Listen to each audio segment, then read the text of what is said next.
ဒေါသဖြစ်နေရင်ဒေါသနဲ့တွေးတဲ့ပုဂ္ဂိုလ်တယောက်ဒေါသအရှိန်မပြေသေးလို့ပြောသမျှစကားတွေကလည်းမဖွဲမရာတွေဖြစ်လာလှုပ်သမျှတွေကလည်းမဖွဲမရာတွေဖြစ်လာနောက်ဆုံးဒေါသနဲ့တွေးတဲ့အတွေးကြောင့်ဒီကနေ့ခေတ်မှာလူသတ်မှုတွေဆိုတာဖြစ်လာလူတွေတတ်တယ်တရားတွေတတ်တယ်ညီကိုချင်းချင်းခိုင်ရန်ဖြစ်ပွားတယ်သားနဲ့ဖေးနဲ့ဖြစ်တယ်မိသားစုမှာဖြစ်တယ်ဒေါသဆိုတဲ့အတွေးနဲ့မခံကျင်စိတ်နဲ့တွေးတဲ့အတွေးဟာနောက်ဆုံးဘယ်ထိအောင်ပို့လို့ဒေါသဖြစ်လာတဲ့ပုဂ္ဂိုလ်တရားနဲ့ပတ်သက်ပြီးတော့မြတ်စွာဘုရားဟောထားတဲ့ဒေသနာတော်တွေမှာကြည့်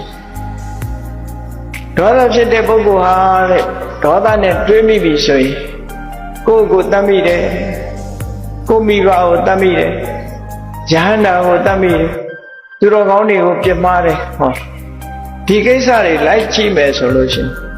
ဒေါသနဲ့အတွေးကိုမတွေးသင့်တဲ့အတွေးကိုတွေးလို့ဒီအဆင့်ကြီးရောက်သွားတာလို့သူပြောတယ်ဟောနောက်တစ်ခုကပါတော့ဆိုလို့ရှိရင်ညှင်းဆဲလို့မှုနဲ့တွေးတဲ့အတွေးဘရဝါတွေပျက်စီးစေလိုတဲ့စိတ်နဲ့တစ်ဖက်သားဆုံးရှုံးနစ်နာသွားမှုဆိုတဲ့အတွေးတွေကရုဏာကင်းမဲ့တဲ့ညှင်းဆဲလိုတဲ့အတွေးမျိုးကလည်းပဲမကောင်းတဲ့ဘက်ကိုသယ်ဆောင်သွားနိုင်တယ်။ဒါကြောင့်မို့ကာမဝိတက်ကကာမဂုဏ်အာယုန်လေးနဲ့ပတ်သက်ပြီးတော့လောဘနဲ့တွေးတဲ့အတွေး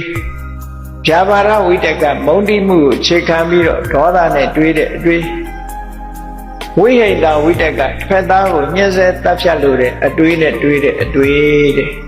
အဲ့ဒီအတွေး၃မျိုးကိုဘုရားဘာသာဝင်သူတော်စင်တွေရှောင်ဖို့မြတ်စွာဘုရားတပည့်သားဝကတွေရှောင်ပါတဲ့ဒီအတွေးမျိုးတွေမတွေးမိအောင်ထိန်းသိမ်းကြပါတော့ဒီလိုဆိုတာ